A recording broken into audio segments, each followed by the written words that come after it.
جبن عرب بحليب الهوش سويته بطريقة مضمونة وناجحة 100%.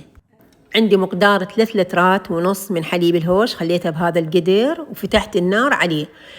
وبالنسبة للنار عادي تكون بالبداية عالية، بس أنا كل ساعة أحرك بالملعقة حتى تتوزع الحرارة بالتساوي على الحليب بنفس الوقت.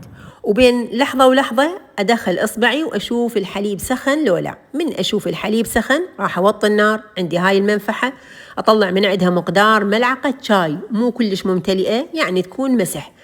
حولتها بهاي الخاشوقة الكبيرة وخليت فوقها شوية مي ذوبتها بيه، وبعدين دريتها فوق الحليب. هنا أحرك بالملعقة حتى تتوزع المنفحة على كل الحليب. وهنا من أضيف المنفحة وأحرك بالملعقة، أنتظر ربع دقيقة مو أكثر وأطفي النار. أغطي القدر أعيفه لمدة 2-3 مو أكثر. هنا عملية صنع الجبن بنات راح تصير بسرعة، خلال دقيقة أو دقيقتين تشوفون مصل الحليب راح ينفصل عن الجبن. هنا ايش رح نسوي؟ عندي هاي قطعة القماش الشاش خليتها بطاسة كبيرة ودرت الحليب هو والجبن بيها. شوية أحاول أجمع الجبن حتى ينحصر بمكان واحد. بهاي المرحلة راح نصفي الجبن، نلم قطعة القماش من فوق وحتى عادي نشدها ونبدأ نعصر إلى أن يتخلص الجبن من كامل المصل العالق بيه، ينزل لي جوا بنص الطاسة. وبالنسبة لشكل الجبن إما راح يكون على شكل كرة أو على شكل قرص، حسب ما أنتي تعصرين شلون تعصرين هو راح يصير شكل الجبن. وهنا بعد ما نكمل تصفية الجبن وهو بعده بقطعة القماش نخليه بماعون ونخلي فوقه ثقل، بس يكون الثقل نظيف. أنا ما كان عندي غير طاسة فرفوري خليتها فوقها.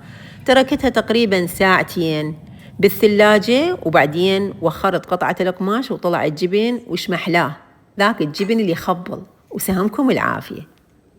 وربما تسألون شنو الفرق بين هذا الجبن وجبن الموزاريلا. شوفوا بنات، جبن الموزاريلا نقدر نسويه بالمنفحة ونقدر نسويه بالخل ونقدر نسويه بعصير الليمون. هذا الجبن نفس الحالة، نقدر نسويه بالمنفحة ونقدر نسويه بالخل ونقدر نسويه بعصير الليمون. الفرق بيناتهم بعد ما يتكون الجبن. هذا الجبن بعد ما يتكون، هاي هي بعد اكتفينا سويناه جبن وخلص. أما جبن الموزاريلا هنا بعد ما يتكون يرجعون مرة ثانية يسخنوه بنفس المصل مالته اللي انفصل عنه، ويتعرض إلى عملية شد أو سحب أو تمطيد. لذلك تشوفون لما يتعرض إلى حرارة عالية راح يذوب ويتمطط بشدة. وبالمناسبة حتى هذا الجبن اللي سويته هسه لو أخليه بالطاوة وأحركه بالملعقة على نار هادئة أو نار عالية تشوفونه راح يتمطط.